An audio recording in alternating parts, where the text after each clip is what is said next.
Jordan, Iain. who went shopping, slipped on a wet floor, landed on a misplaced courgette, and now even though no one believes them, they are the only one in history that has a true story about how that particular item ended up in that certain place. Elvis Presley? No.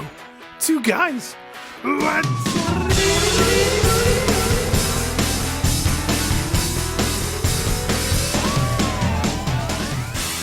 And welcome to episode 81 of Two Guys What's Up, the weekly comedy podcast where we all know that turnips are my stuffable object of choice, but what may not be common knowledge is that my partner in crime here is the one and only courgette crammer. It's Jordan. Jordan, how are you? I'm really good. I'm just eating some courgettes. Oh yeah, hopefully you washed them first. Of course I didn't, mate. That adds flavour. What are you talking about? That's how I season them. I must say, sorry, No, I am actually eating. I can hear. Having some delicious grapes right now. Oh. Sorry, I apologise. Amazing. It feels weird though, because I've not heard your voice in a while, and I forgot what you sound like. Yeah, we haven't actually spoken quite a while, but we had to keep postponing recordings because We hate people each were other. sick. Oh, yeah, that was it. Yeah. That was one of the happy byproducts of not recording was we didn't actually have to talk to each other. But yeah, I'm still a bit ill. I don't know if I'm just going to sort of collapse halfway through this, but we'll soon see, because this is the very latest that we could possibly record for a release in, 3 days? Yeah, it's very true. Left it a little bit close to the bone, but that's all right. So if you do end up collapsing halfway through, at least you'll have done your segment, and then I can just chat. That's true, yeah. So, unless halfway through means that you'll collapse now, and then you'll wake up when it's mine. At least then I'll be able to, have the back and forth with you throughout yours, because it'd be pretty rubbish if you're like, so Iain, have you ever wanted to go boogie boarding with a zebra? And I'm like in the background going, call my wife. Yeah. Wait, hang on. I'm just going to change my question in a second. Oh, well, I hope you feel a bit better, Iain, because it's normally me that's ill. Yeah. And at least now I can see what it's like when you have to deal with me. Yeah, perfect. Perfect opportunity. I'm glad it's a learning experience for us all. And can I just say, I've just recently come away from a 3-day intensive course at a state-of-the-art music studio. Oh, shit, yeah, totally forgot. That was 8 years ago. It's been that long. Probably. Yeah. So essentially the course was this. So it was to have a live 4-piece band in that have a song already written, and the aim was to record them and mix it so that it's ready for release. Nice. This studio was totally state of the art, and I say that with no kind of joke in my voice. It is literally amazing. There was a huge analog mixing console, and there was an 80s tape machine as well. Did you say state of the art? Yes. That'd have been state of the art for 40 years ago? That's very true. But they are well sought after now, Iain. Oh, okay, right, my apologies. It might be old tech, but I tell you what, that old tech is expensive. Oh, I can imagine. Oh, definitely. So the idea is that everything that was recorded, well, if you choose to, ends up being recorded through the tape machine. So basically that imparts a particular sound to the recording, which then gets back fed through into the Mac and then onto Pro Tools and so on. Oh, wow. It's kind of cool. And I had the task of making sure that worked. Because if that tape machine wasn't recorded, well, we ain't got no song. Didn't the studio hands, check your work? I mean, occasionally, yeah, but there was only 6 of us on the course, Yeah. with an age range starting from a young girl that was 15 Oh, wow. all the way up to a guy that was in his 60s. Oh, wow. And, right, so this sounds horrible. The guy that was in his 60s, all he knew was recording to cassette tapes. So sticking a computer in front of him was like a different universe. So really, and I've said this without sounding as much of an ass as I can, I was about the only capable person on that course. So the important jobs were given to me. Okay, right. Which I don't mind. That's all right, because I feel like I did something. Yeah, that's fair enough. But on top of that, it was essentially built during COVID. Right. So it only opened about a year ago, and they literally thought of everything. And it was also designed overseas by a guy in France who's a music studio designer. So they've literally thought of absolutely everything. Walls and ceilings, they're not parallel. Oh, really? Yeah, so basically you'll see that they veer off slightly. So if you've got a microphone in the centre of the recording room, Yeah. that sound is not going to bounce off and evenly hit it. Right, I see. So essentially it's going to create a better recording, and the same with the ceiling as well. And then on top of that, even things as simple as plug sockets, they had different types. So what I mean by that is you'd have your wall socket for, your phone and your laptop, your normal stuff. And then you'd have an identical looking one, but it was silver. So it was obviously special. And anything musical would go into that. So that would be your amp or any kind of musical equipment that that will be recorded, and that eliminated any ground hum. Oh. So you'll get no electrical sound on your recording. So it's obviously a different output. Yeah. And they had basically a vocal booth, I want to call it, that was a separate room from the main live recording room. But it had double doors. So you walk in there, you shut the first door, you shut the second door, which are next to each other, by the way. They're like a foot apart from each other. Right. And because it is so airtight and soundproofed, it's so hard to shut that second door because you feel and hear all the air gushing out. Oh. So it's a pressure thing. Exactly. So they could be screaming and you hear nothing. Oh, man, it's not where you want to get trapped if all the lights get out, is it? It's perfect murder room. Imagine that's what you're thinking. Like, you go into the studio and they're walking around like, telling you everything, and they just point out this booth here, and you're like, first thought is, oh yeah, perfect murder room, that. I'll try and lure Iain in here with a donut or something. Yeah, when do you want to go? But unfortunately, you've played all your cards, mate. I know what you're on about now. I ain't going. Oh, okay. There were some clever hooks in the ceiling. Oh, well, I'm back in, mate. Let's go see these clever hooks. But yeah, just to finish things off there, because it was airtight, essentially you could die. Like, there is no air in there. So, of course, that's not going to happen. They had massive, huge air vents in the ceiling, one bringing in fresh air and one taking old air away. But you might think, well, okay, so there's air vents in the ceiling, but what happens when you're next to a main road and you hear a car horn or something like that? Isn't that going to bleed into the sound of the room? Yeah. So you might think that. I do think that. And the clever buggers ended up snaking the vent in the ceiling so that by the time the sound enters and reaches the opposite side, it's dissipated. Right, so like the entrance on the outside side is miles away. I think they said something like 8 meters. Okay, well, yeah. Which is the longest it kind of needs before it dissipates. But yeah, really weird. They literally thought of everything. Literally could be the perfect murder spot. Perfect. So you can't see them from anywhere or hear them. Well, yeah, I'm definitely not going there anymore. I will reject your invitation. I don't want to see them dirty hooks anymore. Oh, well, I'll take them down. It's beside the point, mate. It's the room that I'm scared of. Oh, okay. I mean, we'll just make some lovely music. I'm right, mate. I've given up on music now. Yeah, thank fuck. Let every other musician in the world know. Only took the chance of murder. Oh, love it. But yeah, I loved that so much and I just wanted to live there. So like when I came home from that 3-day course and then I came back into my shitty little small room with acoustic foam on the fucking walls, yeah, it just like brought me back to earth. Oh, well. So are you planning on kitting out your little studio and sticking in all these analog devices and hooks and what they called murder rooms? airtight murder rooms and shit? Yeah? No, I'm giving up on music now. Oh, yeah. Well, thank God as well. Two of us out of the fucking pool. So I'm becoming a grape connoisseur. Oh, hence the grapes. I got it. That's it. And I also enjoy wine, so I get it from both aspects. Perfect. I'm glad you just said both ends then. Fantastic news. Well, thanks for filling us in. I've been waiting to hear about that. I did actually ask you a question at the beginning when you started doing it. And I don't know if you just read it and thought, I ain't answering that, or you were just busy and you kind of scanned over it. But okay. I asked you, are you getting like a qualification for this? Or is it just for like to expand your own knowledge? Or I do remember you saying that, and I thought I replied, obviously didn't. So it was just for my own knowledge, and there's no qualification basically. Right. Just for myself. And it just allowed me to ask questions, or at least reaffirm what I'm already doing. Okay. With someone that has done that for 30 years, basically. Yeah, I was going to say, like, when they said, right, your task is to mix and record a song to have it ready for release, like, you could just be like, yeah, here's 10 that I've done in the last week.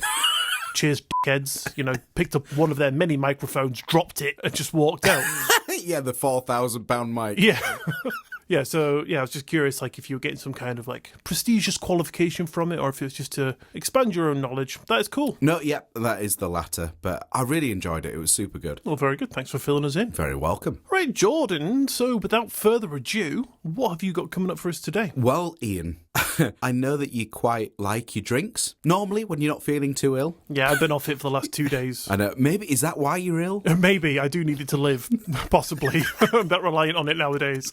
But following your TikToks with your... The apple juice, yeah. Yeah, exactly. Iain from that podcast, Two Guys What's Up, tries drinks mixed with apple juice. That whole thing, it inspired me to introduce you to some, shall we say, alternative concoctions that are drank around the world. Interesting. So, sort of like smoker's cough, that kind of stuff? That kind of stuff. But possibly worse. Okay, so it's like Worst Cocktails Part 2. Yeah, but not necessarily all alcohol related, but they are drink related. Okie dokie, very nice. So I very much look forward to heaving my guts up. Probably the best time to do it now I'm sick. I have a weak stomach. That's very true, because you said the other day, or was it earlier today, maybe, you were like, I could just be sick. I think, yesterday that was. Yeah, yesterday was my nauseous time. Right. Yeah, I'm kind of feeling like I've been getting over it today, and you're like, oh, by the way, so this drink is, I don't know, blood mixed with the tears of a snake, and I was like, oh, God, mate. Oh, I didn't know you knew that one. Take it off. I'll swap it. Anyway, what have you got for us today? Well, Jordan, today I have a fascinating and really seemingly obvious true case of past life memories. Oh, okay. I'm intrigued. And yes, it is to do with Egypt, much like episode 22. But this episode it's going to be awesome, this one. So I am hoping that this will be my redemption, my way of saying sorry for episode 22. I mean, any amount of apologies will not make up for that, but I'll take it. A fantastic episode might just do the trick. And I don't know if that's really just cursed it, kind of set me on a path to fail, linking the two together, but I hope it will set me free from the pain of my past. So let's just jump into it, shall we? Let's do it.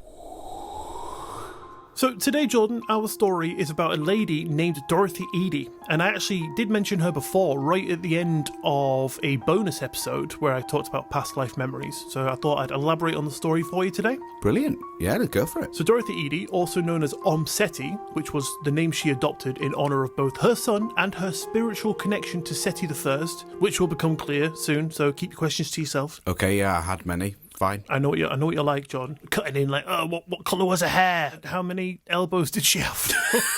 Keep to yourself, pal. Could she lick her elbow? Oh, God. Was she double jointed? You'll have to ask her, mate. Okay, where is she? It did not come up in my research, unfortunately. Okay, I'm very upsetty. Fucking hell, mate. A little time away has not knocked you off form. That was brilliant.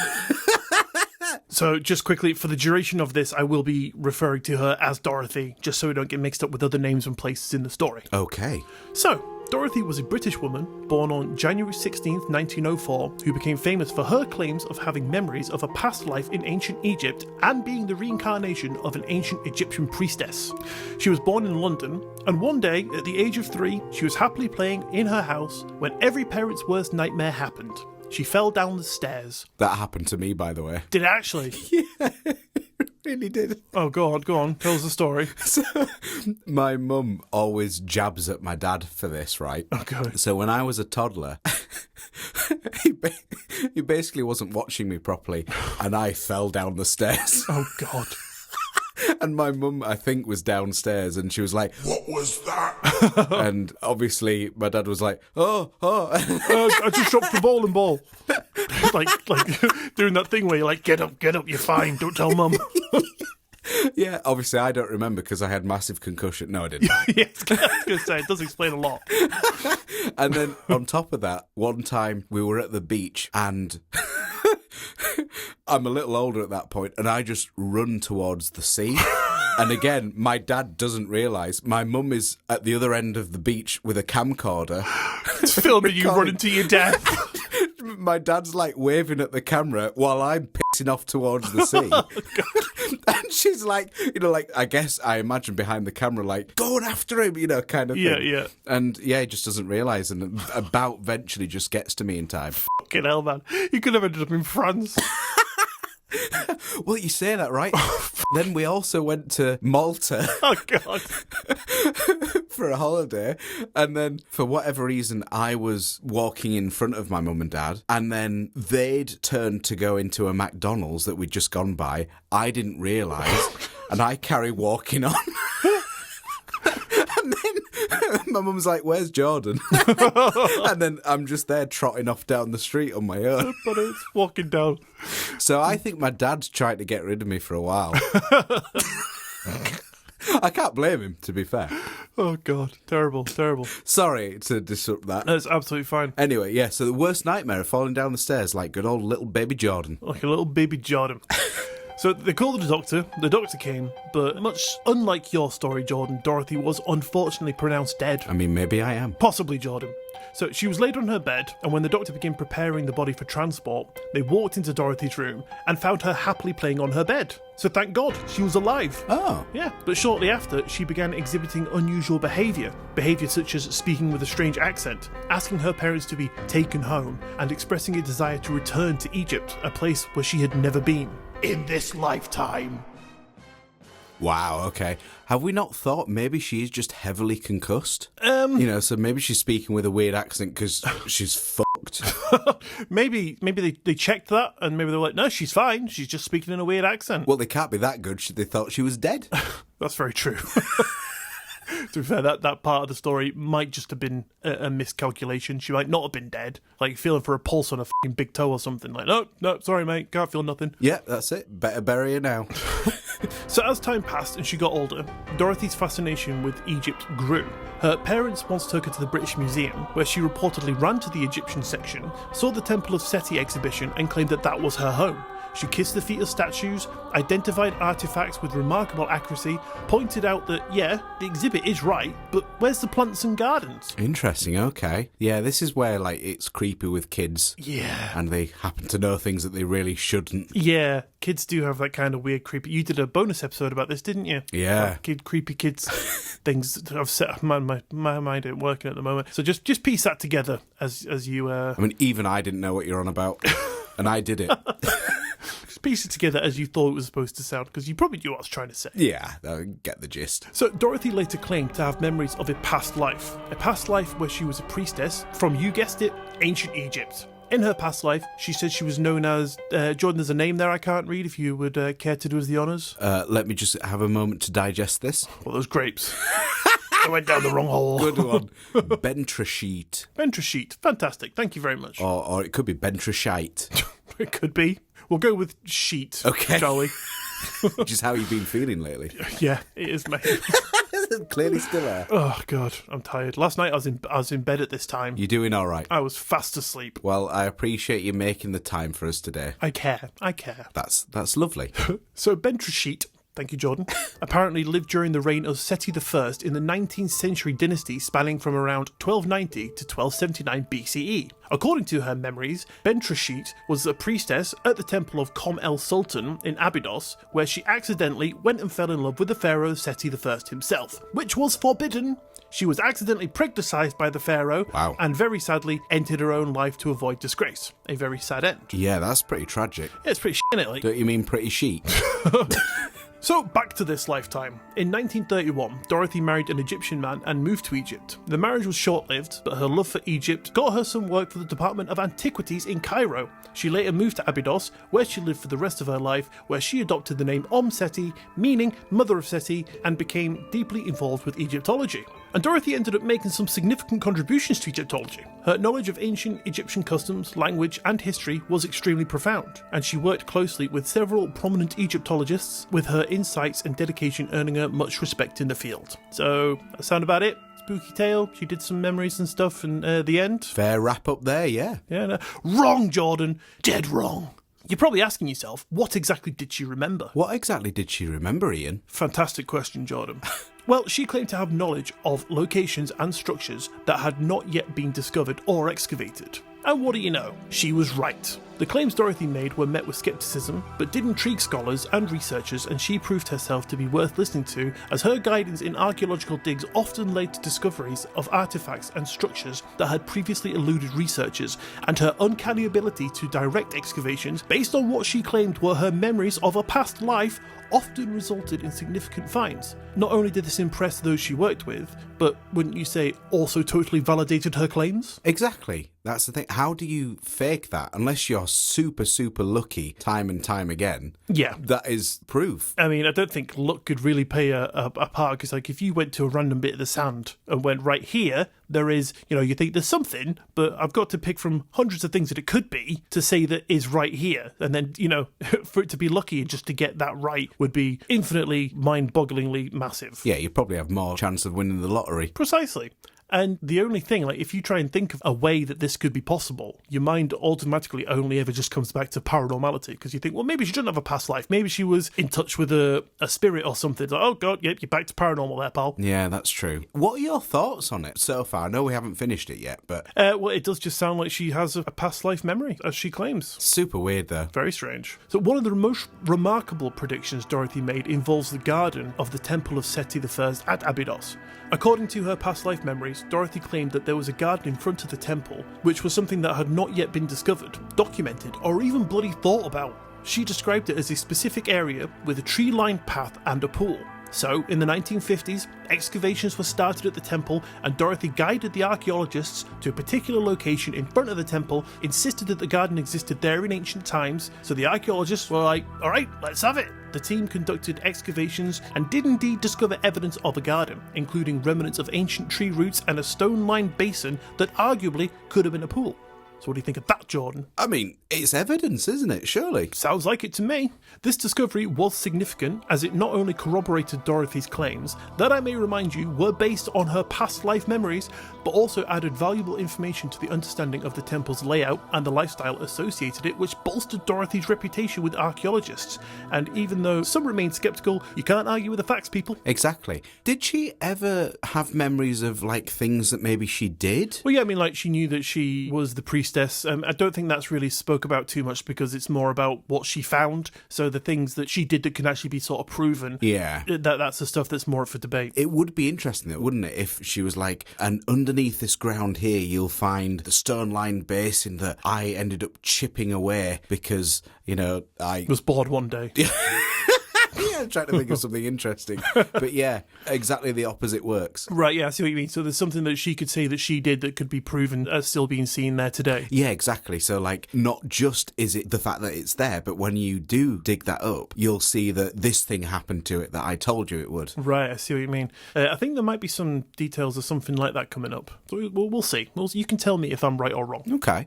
She also guided archaeologists to previously unknown ruins and provided details about temple rituals and hidden chambers. She provided accurate information regarding the temple of Nefertari at Abu Simbel, which she had never visited the site of in this life, but described specific details about the layout and inscriptions that were later confirmed by archaeologists. So is that kind of something that you meant? Yeah, I guess so. It's a detail on top of, oh, you'll find a stone basin there. Yeah, an ancient temple of Abydos associated with Osiris. Dorothy provided more insights that once again provided valuable. She spoke of a tunnel connecting the temple to the Temple of Seti I, and this tunnel was not known to archaeologists at the time, but yes, subsequent excavations did reveal the existence of a subterranean passageway that did again indeed confirm her detailed descriptions. She claimed there was a hidden chamber beneath the Temple of Seti I that contained important historical records and treasures.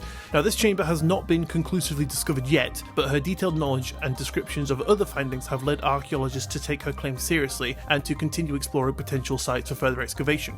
Dorothy seemed to have knowledge of specific inscriptions at various temples. For instance, she identified and described obscure and damaged hieroglyphs that were later verified by Egyptologists. She had the uncanny ability to provide detailed information about lesser-known deities, rituals, and temple practices that was remarkable and again aligned with her archaeological findings. Her deep, seemingly past life connections to Abydos allowed her to provide extensive knowledge about the area as well as her predictions and discoveries. Dorothy put her money where her mouth was and also did a lot of the work. She was deeply involved with the preservation and documentation of Egyptian antiquities. She meticulously recorded inscriptions and contributed to the conservation of several ancient sites, and her efforts helped preserve valuable historical records for years to come. So that aside, Dorothy also claimed to have nightly visions and conversations with the spirit of Seti I, who she said continued to visit her throughout her life at night and shag her. Wow. Did she actually say that? Yes, yep. Really? They said, That's yeah, not he a used joke. to come to her. That's not a joke. No, he used to come to her in the night, they'd chat, rekindle some lost love, and then have a hot, steamy night of passion. Wow. Do you think it would be like in the scary movie films where they're like riding up the ceiling and stuff with a ghost? Possibly, mate.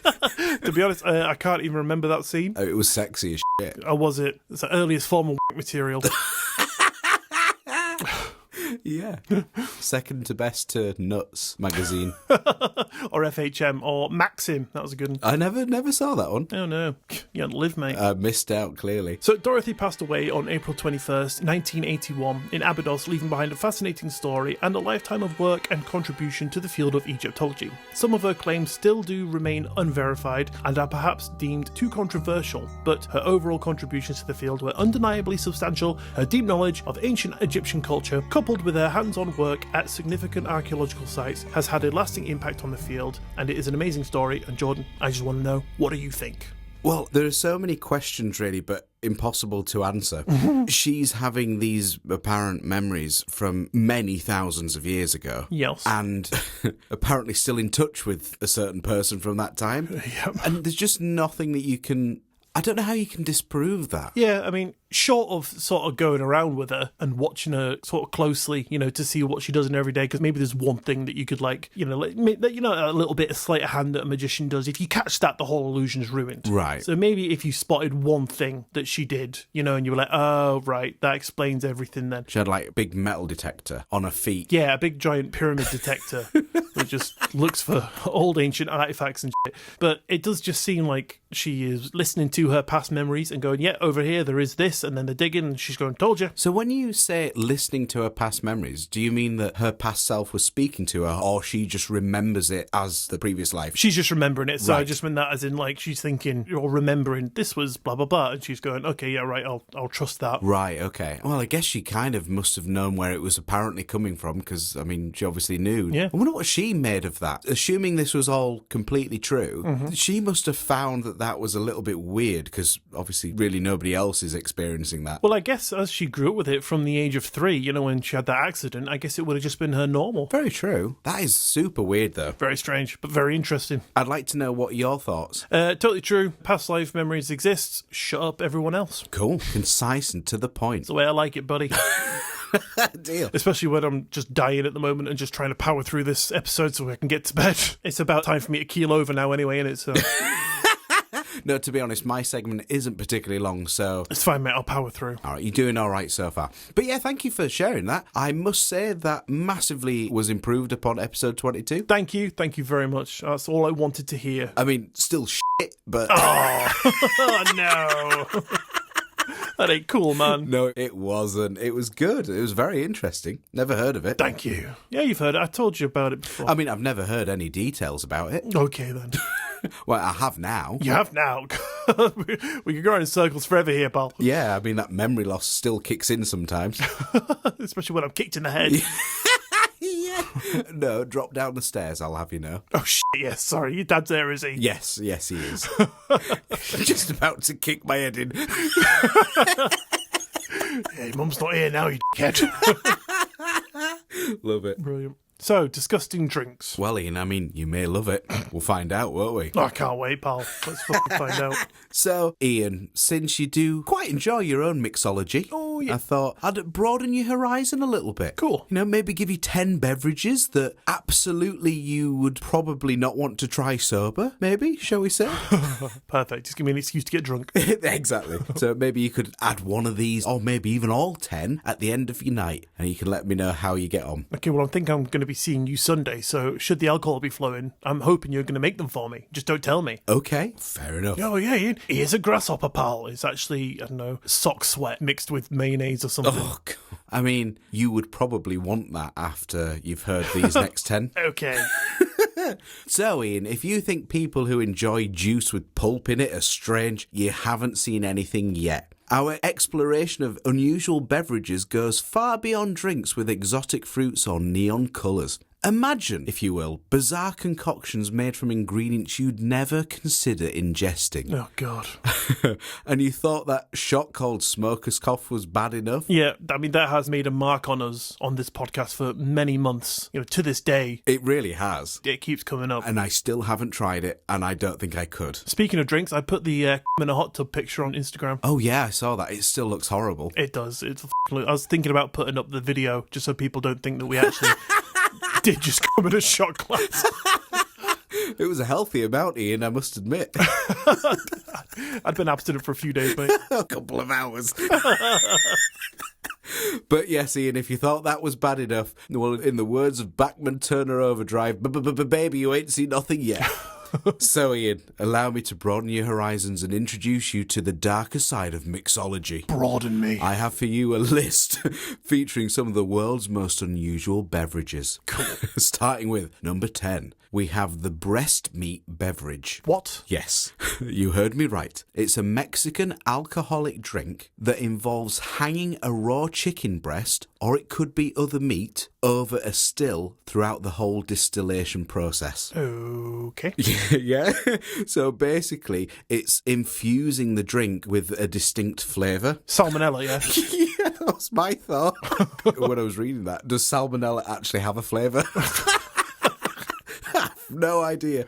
But apparently the heat from the alcohol vapour supposedly cooks the meat. Okay. I mean, at the end of it, you've got a delicious drink and a meal. I'm not going to believe that at all. Try it at the end of one of your nights, you'll be fine. That involves hanging a chicken on a hook. I don't even know what to hang it over, but like that'd be an all-day thing. It's doing it like from the morning so I can get to the evening and then drink it after I'm already half cut. I'll probably forget, and I'll just wake. My wife will come down in the morning with a fucking cooked chicken hanging over a bottle of vodka. She's like, what the fuck were you doing last night? Might be the most succulent chicken you've ever had, though. Yeah, she comes out like, oh, breakfast. And also, the thing is, I don't know how long this distillation process is, thinking about it. So, I mean, I don't know if it's like hanging there a week or overnight. Surely it's got to be before the chicken would go off. You'd think so. I mean, there was no description where it was like you eat the chicken afterwards. Yeah. It just apparently imparted some flavour, which, again, I'm not sure I would want the flavour of raw chicken breast in my drink. Yeah, just dip a bit of ham in some vodka, mate. You're fine. Oh, God. Get a bit of ham roll from Tesco, slip it in a bottle of vodka, give it a shake, you're good. Oh, that sounds awful. But not as awful as this next one at number 9. We have snake wine, Ian. Okay. So in this variation of the classic snake wine drink, the snake is soaked in rice wine to infuse the drink with its quote-unquote essence. Snaky goodness. Yes. And essence, by the way, is the venom. Of course.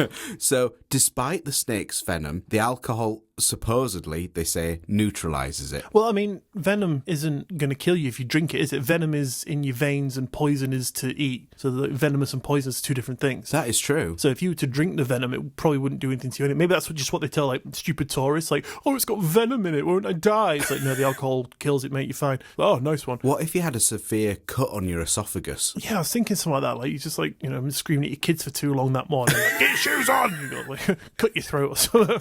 Have a little drink of this. Yeah, I guess maybe it's probably for the best then. And the drink is believed to boost virality and act as an aphrodisiac. Though apparently it's more likely that you'd actually just pass out. Yeah, it's probably because you just want to have one last shag before you die. Yeah, maybe that was Dorothy's dream.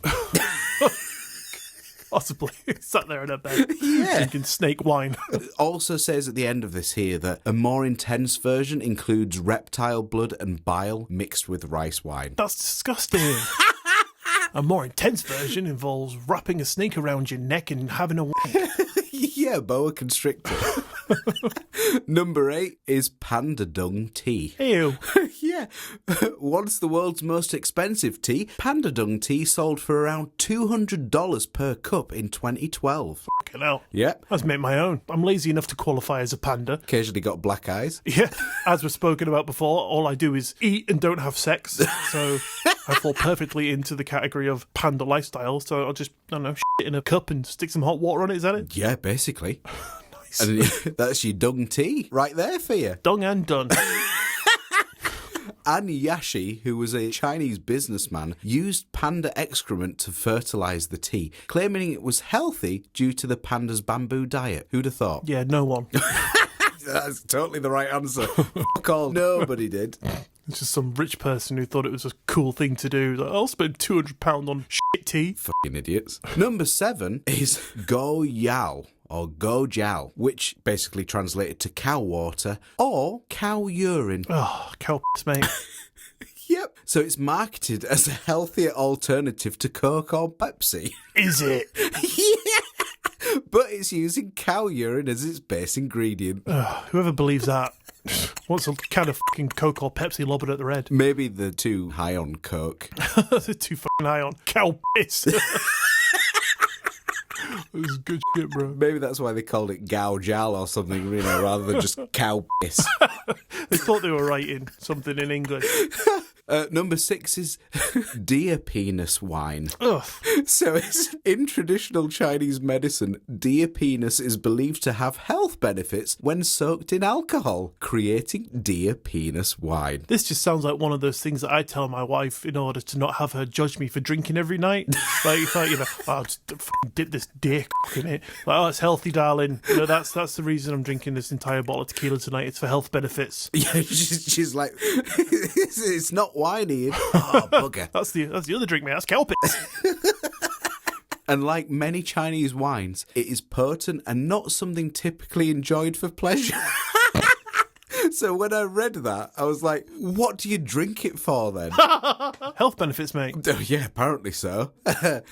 Number 5 is Peruvian frog juice. That sounds poisonous. Oh, find out. Because here's a shot. Yeah. In the Andes, villagers blend frogs to create a juice believed to treat asthma, bronchitis, and just general tiredness. However, just like the last example, there's no scientific evidence supporting these health claims. Yeah, that sounds very poisonous. I think them frogs are quite poisonous, aren't they? I don't think they'd be great to ingest, no. And blending them just sounds horrible. I mean, I don't think they've got, like, a Bosch blender out there in the mountains, so... Do you reckon they've just got a pestle and mortar? Possibly, which is just grim. Poor froggies. Imagine it, like, squirts her out everywhere. And poisons the entire surrounding people. Yeah.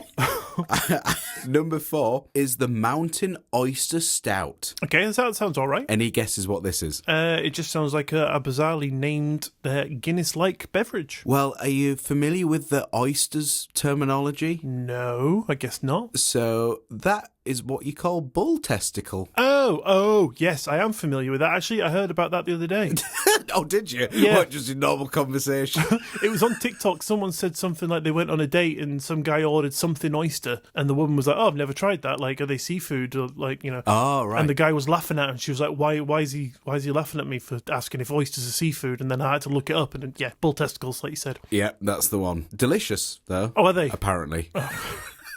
So what started as an April Fool's joke became a Colorado speciality. A Denver brewery's video about a beer made with bull testicles, also known as the Rocky Mountain Oysters, went viral, leading them to produce it. The result is the world's most audacious canned beer. Disgusting. Yeah, I imagine probably not particularly nice. Pour it all out. Dump that into your deer penis wine and your snake wine. And just lob it all to the moon. Just get it on a rocket, stick it all to the moon.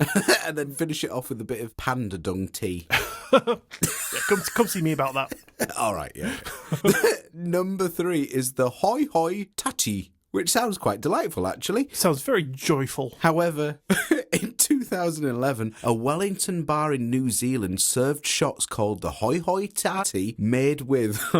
Any guess? Have a guess. Hoisin sauce. You'd wish it was, sir, because actually it was horse semen. What? No! Yeah. God! It's apparently apple flavoured somehow. So apparently it'll be delicious. It's like they saw your smoker's cough and they were like, "F that, mate. Let's stick some fucking horse semen in this fucking drink."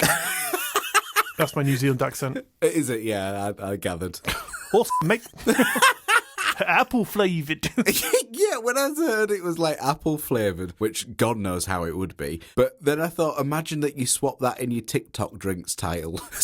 Iain for that podcast, 2 guys what's up tries drinks mixed with horse semen. Apple flavoured horse semen. Yes.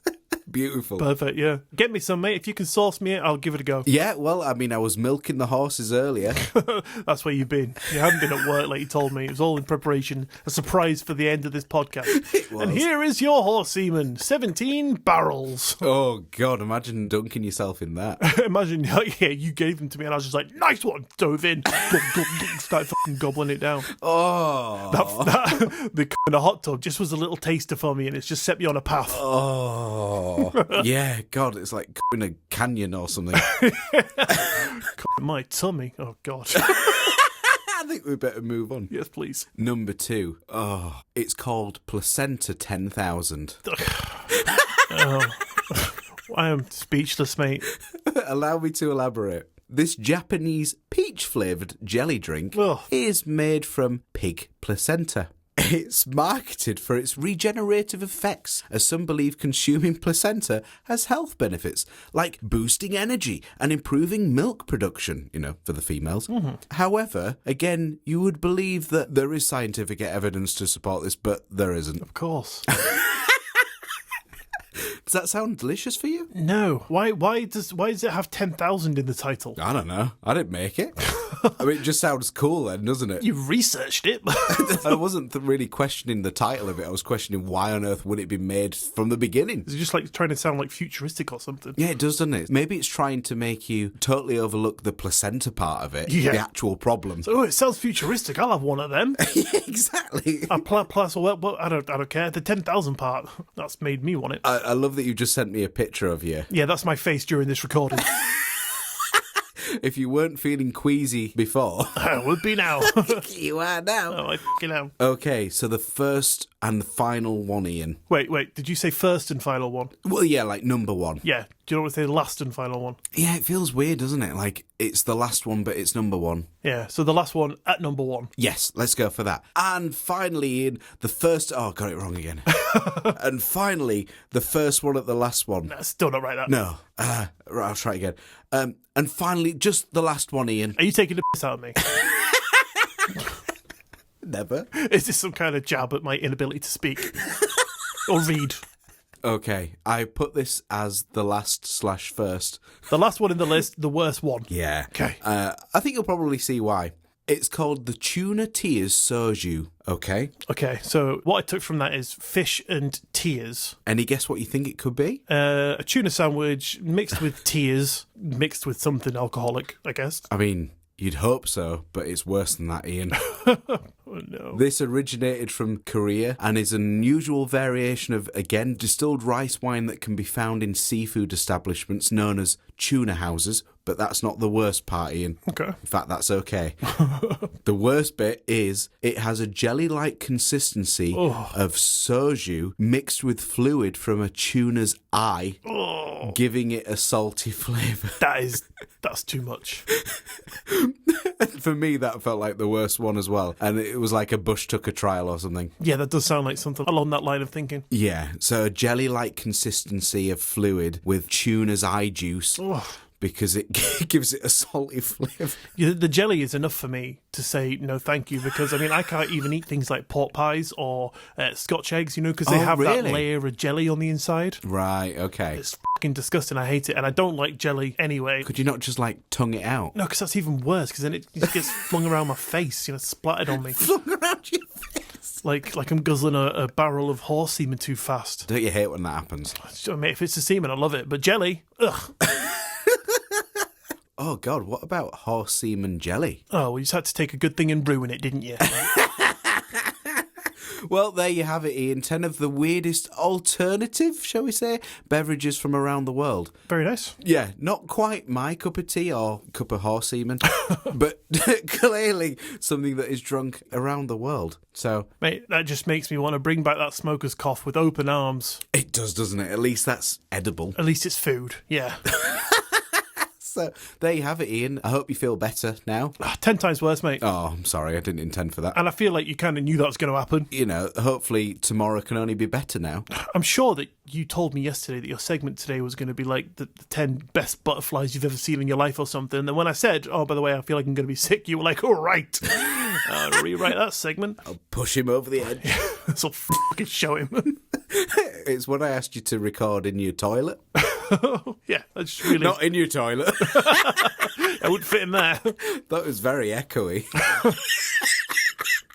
Yeah, it kind of pushed me over the edge, mate. Just grim. Like that fucking scene from Trainspotting. Trade spotting. Is it Trainspotting? Yeah, Ewan McGregor. Love that film. Yeah, it's grim though, isn't it, when he's fishing around the toilet bowl. Yeah, for them pills. Suppositories. Yeah. I'm just trying to change the subject. Well, I mean, it makes me feel worse again. Well, mate, I've lived in Scotland. If you've lived in Scotland, you'd know that swimming around a toilet looking for pills is quite the common thing to do. Is it? Yeah. Oh, yeah. It's the first thing you learn at nursery. That's generally where I used to find my breakfast. Is it? Wake up in the morning. Ma, where's me fucking brekkies, you wee bag? My mum's not Scottish, so she'd be like, it's in the toilet, darling. I don't get you Scottish people and your customs, but your toast is laying at the bottom of the bog. You say that right, but in Train Spotting, that toilet bowl scene, I only recently found out was actually just chocolate in there. Apparently it smelled lovely. Oh, really? Yeah, and they had to, act really disgusted. They had to stop them from eating it because it'd look weird.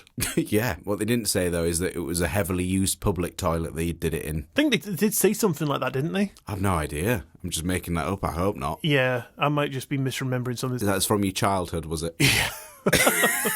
That's what my dad used to leave my lunch. Is it? I hate you, son. Go get your lunch. Did he eat it first? We'll fish out that dirty bog. Oh, Dad, get away, shitbag, you. Love it. It was all in good jest. I'm sure it sounds like it, yeah.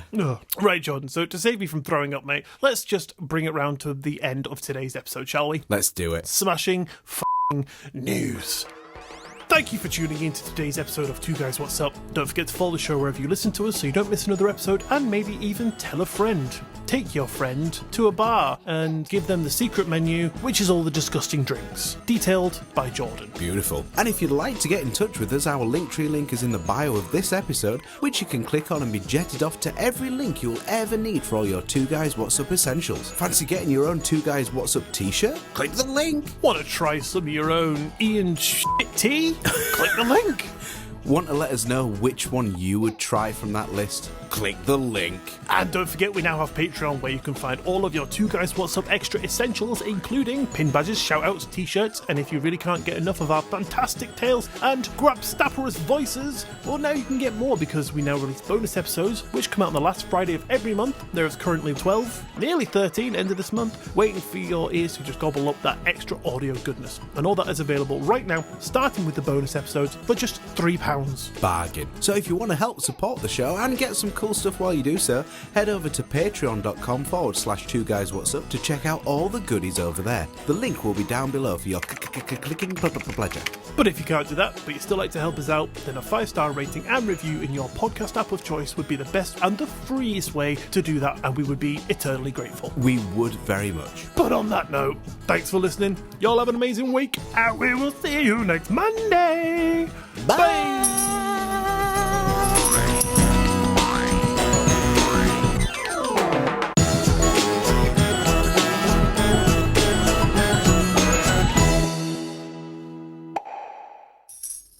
Did you have a tambourine? Yeah.